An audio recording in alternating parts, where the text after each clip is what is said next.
if you're trying to improve yourself by going to the gym, educating yourself on business, maybe you're even into nofap and all that kind of stuff, but you just cannot stop obsessing over relationships and love and women, and it really distracts you from what you actually need to be doing, then this video is exactly for you. Because I've been there, and to be honest with you, it almost destroyed me. And I already made a video talking about how I don't believe that most young men are even deserving of having a relationship. There is still this desire for it, and desire for love, and desire to be loved.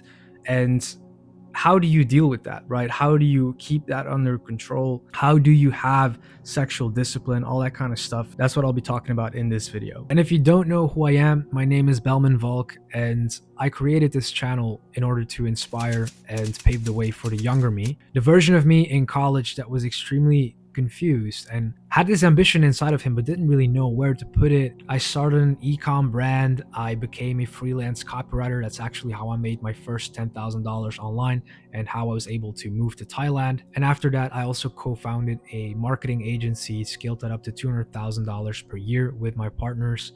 And I still felt quite stuck and miserable because I kind of lost track of what I was actually trying to do, which was build life on my own terms. And I became like a slave to the business. And that's why I took a step back from that, decided to stop and get more into content and build something that will actually be sustainable for me in the long term.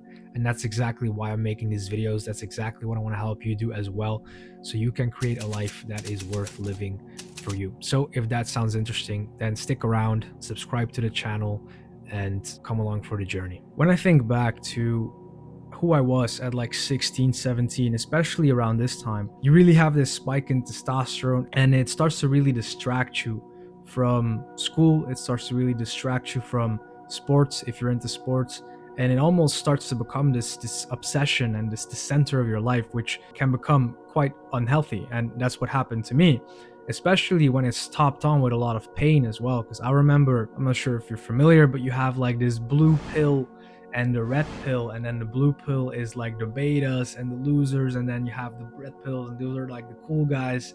And this is just makes it a little bit easier to conceptualize. But when I was younger, in that age range, anywhere from like 16 to 18, 19, something like that, I was like in my blue pill phase, right? So I was chasing women a lot, seeking validation, and I was being like friend zoned constantly. So I had a lot of pain built up. And then at some point, there was this podcast called Fresh and Fit. I'm not sure if you guys are familiar, but these are guys that talk about the dynamics between men and women. Essentially, what they're doing is they are roasting promiscuous women and basically encouraging men to sleep with as many women as they can. That was really attractive to me, that idea of, you know, having the freedom of being able to choose and all that kind of stuff. But most and foremost, the thing that really hurt me back then was like the rejections, right? It was insecurity essentially. And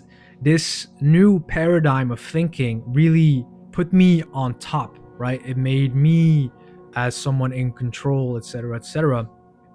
And I really went into that direction and started to become someone that harmed not only myself but a lot of other people in the process. And to be honest with you, there was not really one moment where everything hit me and then it was like, oh, what am I doing?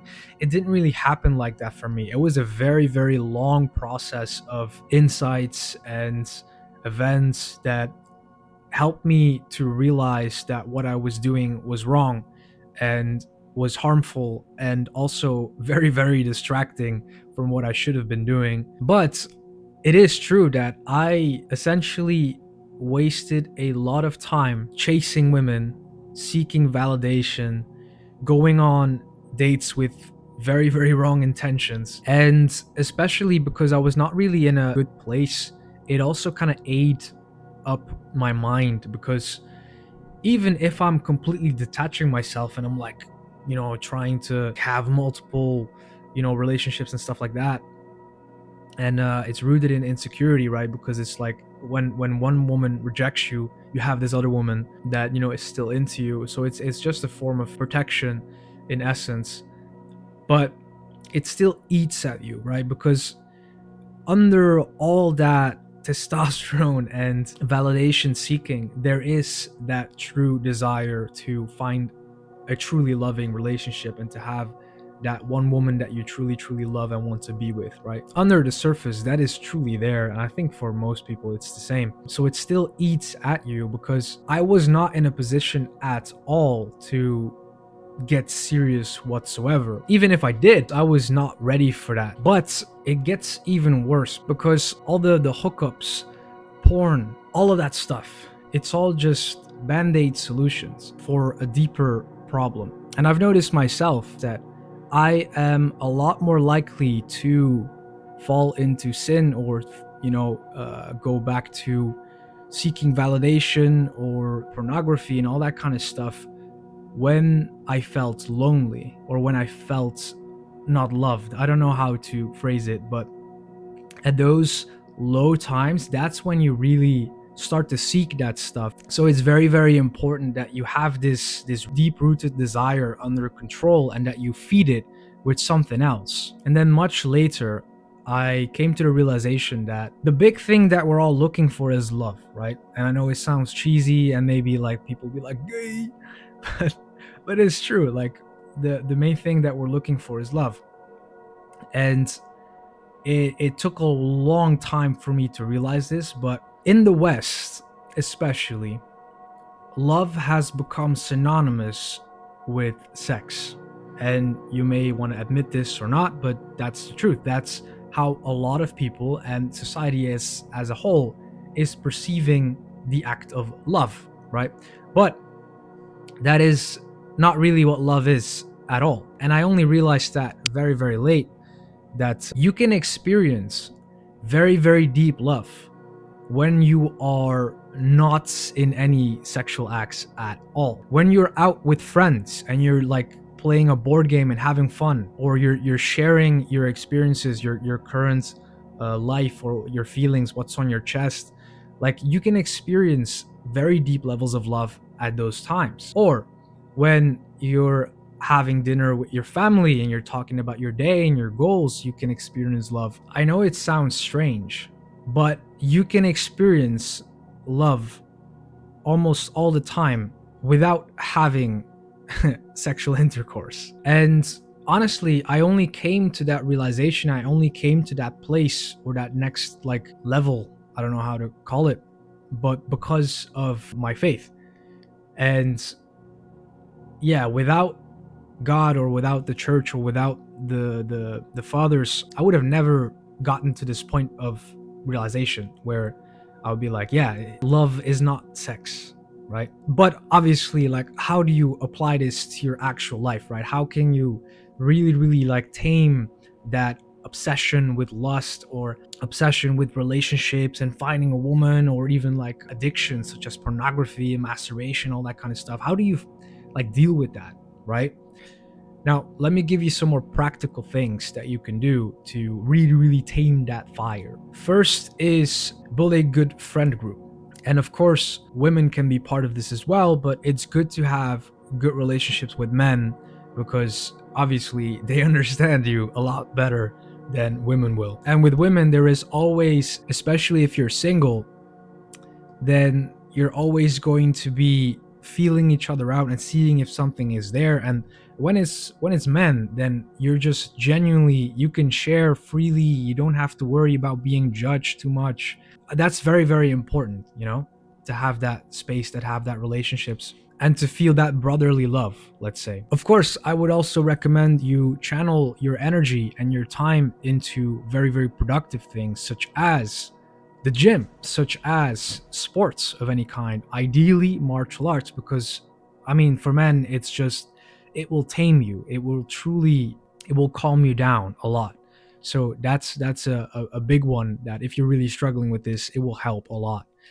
Martial arts, the gym, business, or any passion or creative endeavor that you're thinking about, just take action on it. That is something that it will give you energy. It will distract you from all the bullshit in your mind, right? Put it into productive things, even if it doesn't necessarily make you money or anything. It's just something to help you grow. as a person. I recommend spending a lot of time with family as well. Build good relationships with your family. It's so important. Like, talk to your parents more. Take more time to listen. Build a relationship with your brothers or sisters if you have them.